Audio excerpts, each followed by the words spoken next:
નમસ્કાર મારા વાલા ગુજરાતી મિત્રો, જાગો જોગી જાગો ચેનલમાં આપનું સ્વાગત છે। તો આજે આપણે વાત કરીશું કે જે આપણે બે આંખેથી સૃષ્ટિ જોઈ રહ્યા છીએ એ સૃષ્ટિનો અને પરમાત્માનો કેવો સંબંધ છે। તો હવે તો આને સંબંધ ના કહેવાય ને મહાસંબંધ કહેવાય, કેમ કે સંબંધ તૂટે છે, સંબંધમાં બે પણ આવે છે। પણ જેને મહાસંબંધ હોય એમાં બે પણ આવતું નથી।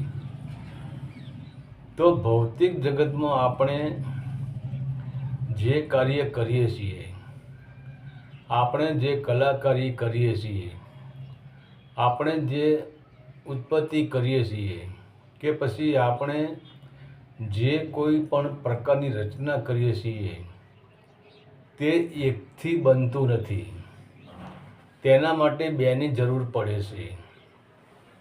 એટલે કે બીજી વસ્તુની જરૂર પડે છે। એક માણસ કંઈ જ કરી શકતો નથી, બીજી વસ્તુ હોય તો જ કંઈક કારમાં બને છે અને તેનું કાર્ય પૂરું થતાં બંને અલગ અલગ થઈ જાય છે। જેમ કે આપણે જોઈએ, એક બાળકનો જન્મ આપવો હોય તો પણ બેની જરૂર પડે છે, સ્ત્રી અને પુરુષની જરૂર પડે છે। અને સ્ત્રી બાળકને ગર્ભમાં 9 માસ સુધી ધારણ કરે છે અને જ્યારે તે બાળકનો જન્મ આપે છે ત્યારે જ તે સ્ત્રી અને બાળક બંને અલગ થઈ જાય છે।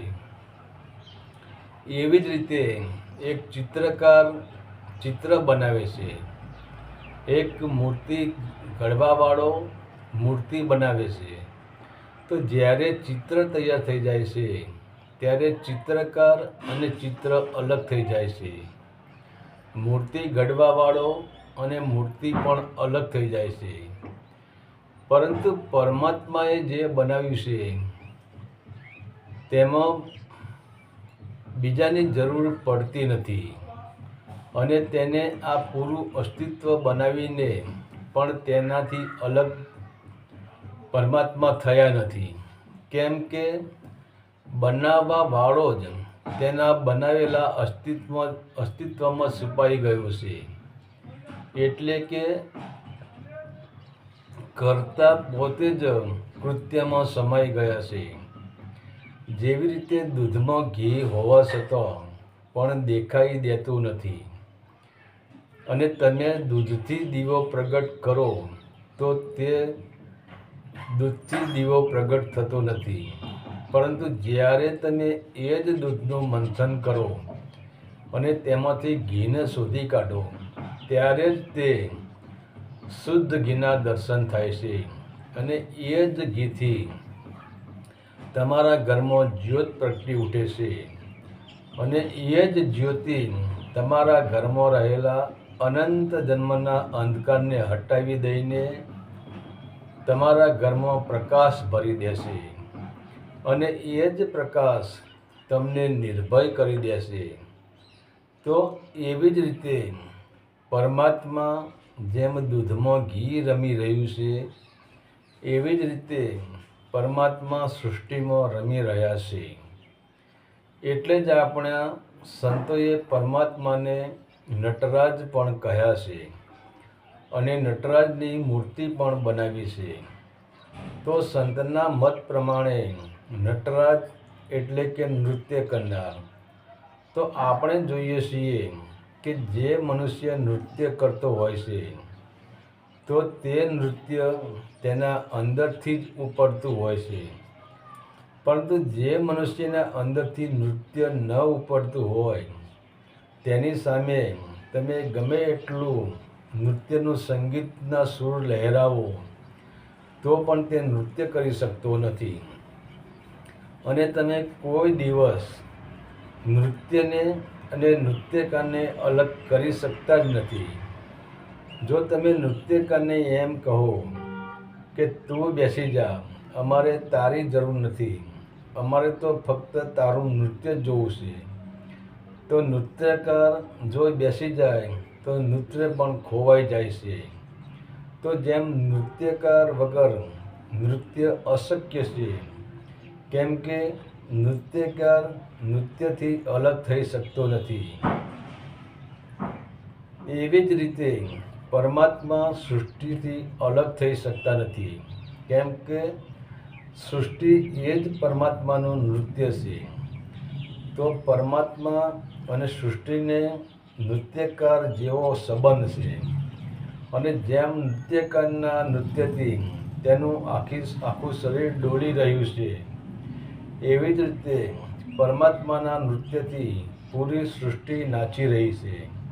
એટલે સંતોએ કહ્યું છે કે સંસાર છોડીને જંગલ કે પહાડોમાં કે તીર્થોમાં જવાની કોઈ પણ પ્રકારની જરૂર નથી. તો સૃષ્ટિ બની એ તરંગોથી જ બની છે.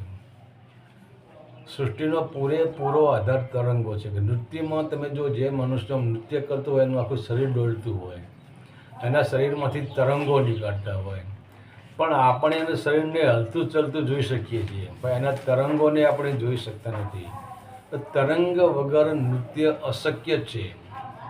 એને શરીરમાંથી ઉર્જાના તરંગો નીકળે તો જ એ નૃત્ય કરી શકે છે.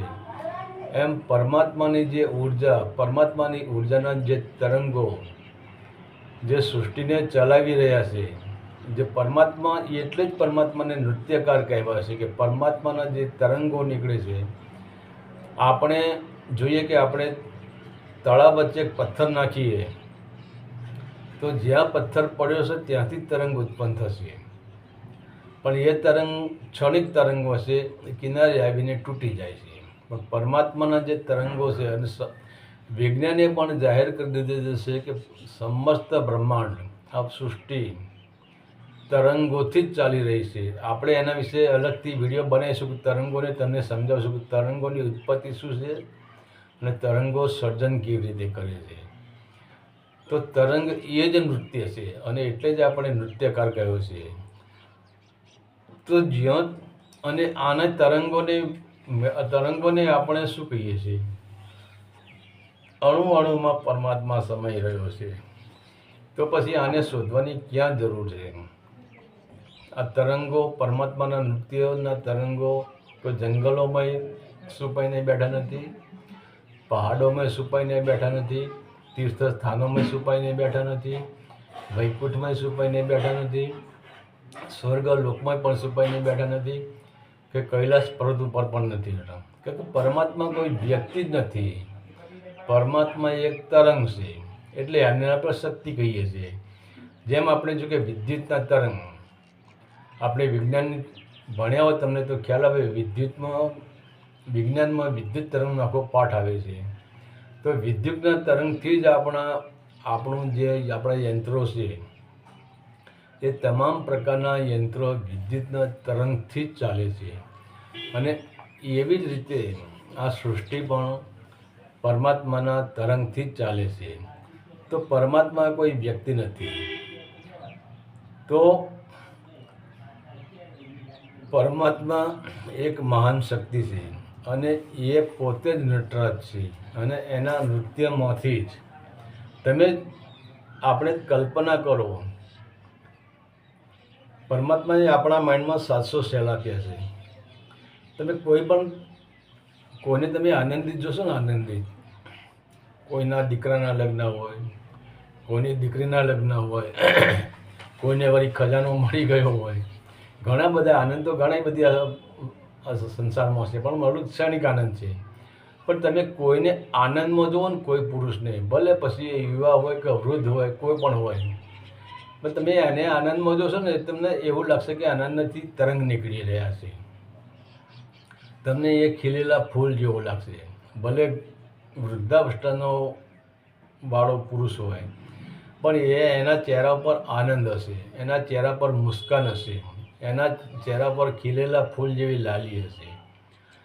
અને એ જ તરંગ, એમાંથી તરંગ, જો મનુષ્યના અંદર તરંગ ના નીકળે તો એ આનંદિત થઈ શકતો નથી. તરંગ ના નીકળે તો મનુષ્ય ડોલી શકતો નથી.